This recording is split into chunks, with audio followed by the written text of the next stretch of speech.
Parce que chaque semaine qui commence est un nouveau départ, j'avais envie de vous lire une histoire. Alors je vous propose Le bijou comme un bisou du dimanche soir. Il était une fois les bijoux de Sarah Bernard. La date et le lieu de naissance, ses prénoms, son père, rien n'est ascertainé chez Sarah Bernard, parce que c'était l'époque, parce qu'elle ne le voulait pas, parce qu'elle a construit sa légende. Nous dirons qu'elle est née entre 1841 et 1844 à Paris, que sa mère s'appelait Judith, qu'elle avait 3 sœurs et que l'amant de sa tante est le duc de Morny, le demi-frère de Napoléon III, qui lui offre une éducation au couvent des Grands Champs à Versailles, où elle découvre à la fois le mysticisme et le théâtre. C'est encore avec la recommandation du duc de Morny qu'elle entre au Conservatoire d'art dramatique de Paris en 1859. Entre les deux écoles, elle a appris les arts, l'escrime et la galanterie. Sa carrière théâtrale est mouvementée. Elle entre en 1862 à la Comédie Française et est renvoyée en 1866 pour avoir giflé la sociétaire Mademoiselle Nathalie. Alors elle signe avec le théâtre de l'Odéon, puis elle est rappelée par la Comédie Française avant de créer sa propre compagnie, puis de diriger le théâtre du Châtelet. Elle a été acclamée dans Le Passant, Ruy Blas, Phèdre, Hernani, des rôles puissants, des pièces controversées, des succès certains. En tant que femme, on lui connaît un enfant, Maurice Bernard, le fils du prince Henri-Joseph de Ligne, et de nombreux amants, des princes, des mondains, des artistes, un médecin. Elle aura même un époux, l'acteur Aristide Damala, hélas, morphinomane, avec lequel elle ne resterait pas, mais dont elle ne divorcera pas. Elle se blesse au genou en 1887 en revenant d'une tournée, ne se soigne pas, continue à se blesser pendant ses rôles, on lui diagnostique en 1902 une tuberculose ostéo-articulaire, on la plâtre, elle gangrène et on l'ampute en 1915. Alors elle jouera assise car elle refuse de porter une prothèse alors que 2 ans auparavant elle avait osé se faire un lifting dont la technique était alors une nouveauté plutôt risquée. En tant qu'actrice, elle est le dernier amour de Victor Hugo qui l'appelle la voix d'or et la première admiratrice de Jean Cocteau qui la qualifie de monstre sacré. D'autres la nomment la divine ou l'impératrice des théâtres. Avec sa propre compagnie théâtrale, Sarah Bernard triomphe sur les 5 continents. Elle joue de 1880 à 1917 à Londres, Copenhague, New York, Boston, Saint-Pétersbourg, Melbourne, Québec, Rio de Janeiro. Elle est la première actrice française à créer sa carrière internationale. Que son public comprenne ou non le français n'a pas d'importance. Sa renommée est si grande qu'ils viennent la voir et lui font un triomphe qui renforce encore sa notoriété. Concomitamment à ses tournées, elle prend la direction en 1893 du Théâtre de la Renaissance et en 1899 du Théâtre des Nations qu'elle rebaptise Théâtre Sarah Bernard. Sarah Bernard est une femme engagée qui choisit son rôle sociétal. En 1870, pendant le siège de Paris, elle demande au préfet de police, le vicomte de Kerattry, l'autorisation d'installer une ambulance dans le théâtre de l'Odéon. Elle sollicite l'aide de ses admirateurs qui la ravitaillent en vivres. Quand les combats se rapprochent, des lits de fortune sont partout jusque sur la scène et dans les loges. Sarah veille 2 nuits sur 3 sur ses 60 blessés, y compris le futur maréchal Foch, qu'elle retrouvera 45 ans plus tard sur le front de la Meuse pendant la Première Guerre mondiale.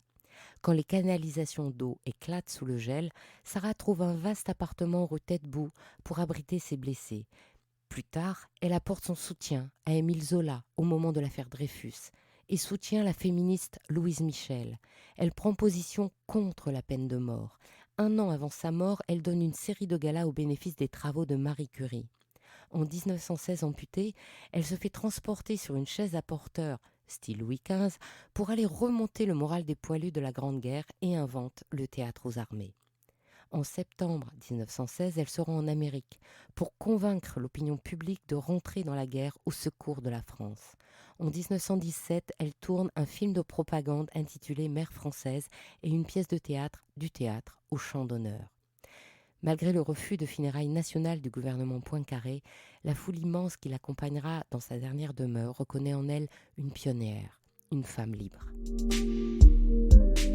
Sarah Bernard est une femme d'affaires qui n'hésite pas à affréter un train Pullman pour transporter sa troupe et ses 8 tonnes de mal à travers les États-Unis.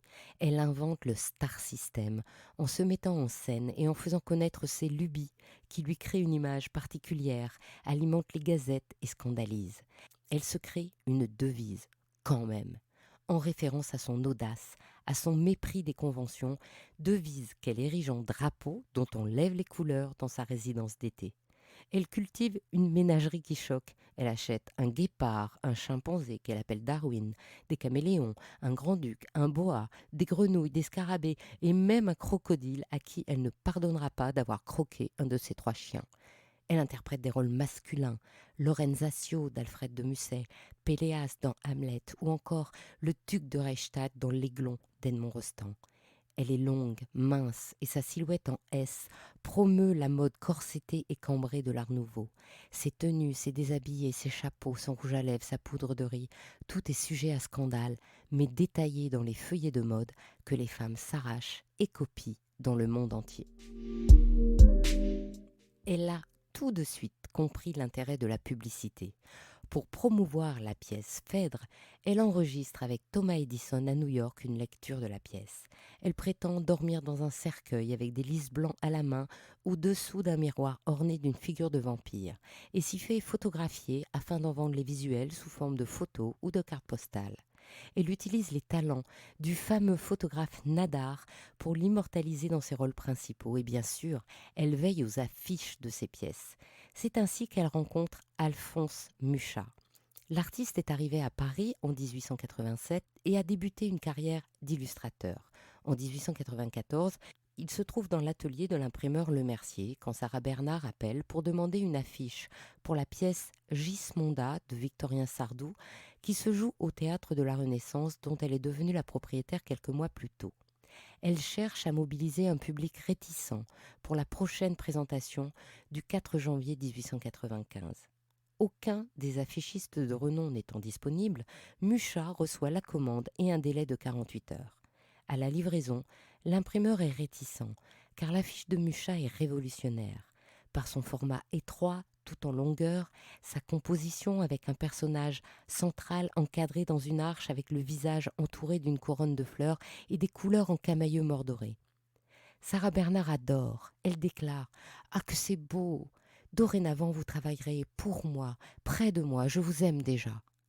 Le public aussi est séduit et va jusque chez l'éditeur pour acheter l'affiche. Sarah Bernard signe avec Mucha un contrat de 6 ans pour la réalisation des affiches, des décors de scène, des costumes et les bijoux qui vont avec. Pour Lorenzaccio, il lui dessine un large collier dont les motifs font écho au brocart du costume. Il imagine des ornements de cheveux complexes composés de disques colorés de pierre, de verre, d'émail et garnis de chênes qui transforment la femme en figure allégorique, notamment pour la revue d'art La Plume. Pour la création de bijoux, Mucha a rencontré l'orfèvre et joaillier parisien Georges Fouquet qui a repris la boutique de son père en 1895 et est déterminé à renouveler le style de la maison. Leur collaboration permettra la création de bijoux fabuleux. Parmi ces bijoux, le bracelet serpent créé en 1898 pour le rôle de Médée est un exemple extraordinaire. La tête est sertie d'une mosaïque d'émail, d'opale, de rubis, de diamants et repose sur le dos de la main. Le corps du serpent s'enroule autour du poignet et la queue remonte sur le bras.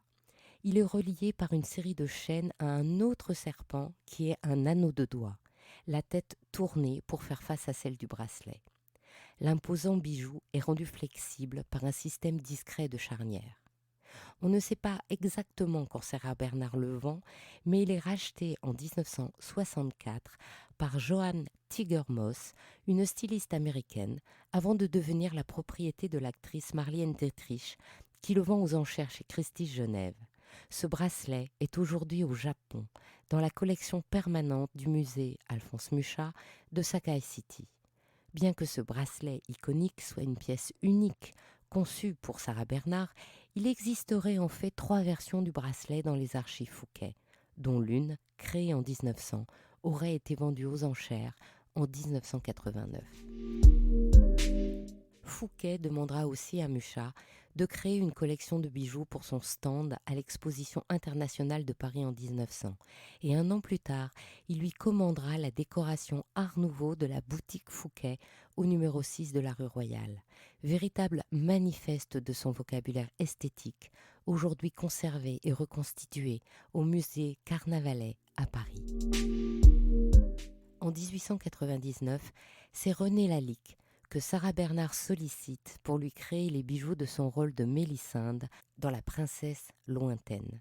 Il va réaliser un pendentif en or, émail, diamant et améthyste, mais surtout une couronne fermée en métal argenté, surmontée de 5 motifs tribolés ornés de perles et de pierres fantaisie, avec une grande plaque en métal doré sur le devant, ornée de médaillons de verre colorés imitant les pierres précieuses. Le tour de tête est décoré de turquoise et de perles fantaisie, et de chaque côté de la couronne, il y a un serre-tête qui représente 2 grands bouquets de fleurs de lys à semis de perles fantaisie et pistils de verre brillant. Le serre-tête est aujourd'hui conservé à la bibliothèque musée de l'Opéra.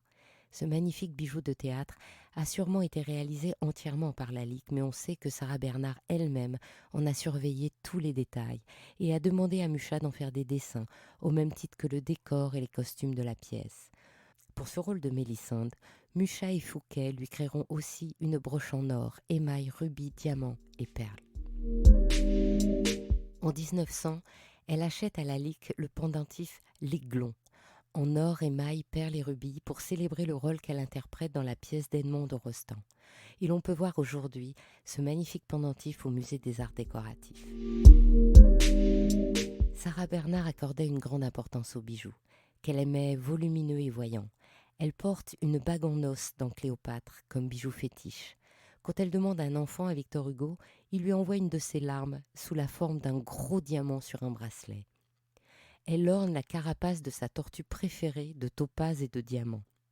Elle met un fil d'or à la patte de ses scarabées qui se promènent sur ses épaules comme des pierres précieuses vivantes. Et quand elle devient myope, elle se fait créer des faces à main en or, rubis et perles, dont on peut voir encore un exemplaire au musée de la lunette à Morez dans le Jura.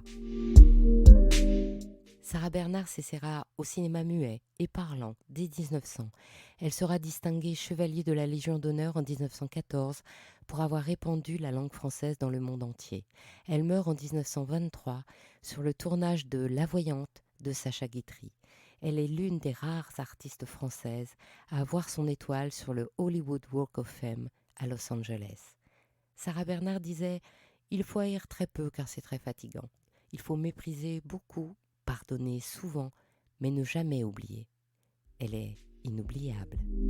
Ainsi se termine cette histoire d'Il était une fois le bijou. Je vous souhaite une jolie semaine et vous donne rendez-vous dimanche prochain. Si cette histoire vous a plu, envoyez-moi plein de bisous sur les réseaux sociaux d'Il était une fois le bijou et encouragez-moi en partageant les bijoux tout autour de vous. À bientôt pour un prochain bijou, un nouveau bisou du dimanche soir.